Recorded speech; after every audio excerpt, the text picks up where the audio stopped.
Welcome to Chillin' 101. We hope this video helps. You begin by acting fast.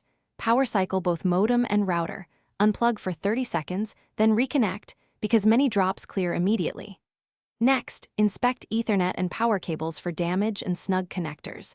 A bad cable often mimics wireless problems. Once done, move the router to a high, central spot and away from microwave ovens or baby monitors to reduce interference. Make sure the router has ventilation and is not stuffed in a cabinet, because heat and metal block Wi-Fi signals and cause frequent disconnects.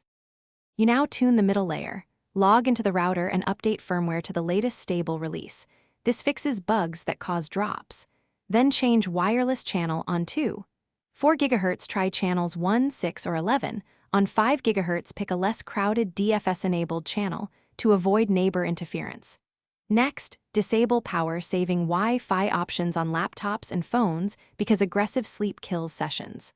Finally, test with a different device to determine whether the problem is client-side or network-side. You finish by taking definitive action. If disconnects persist, back up your settings and perform a factory reset to clear corrupted configs. This often restores stability. If outages continue, swap in a known good router or request a replacement modem from your ISP because intermittent hardware failures are common. When you contact support, provide signal strength, uptime history, and router logs to speed diagnosis. Troubleshooting tip: if a factory reset doesn't help, run a wired speed and stability test for 24 hours. Thanks for watching. Consider subscribing if we helped you.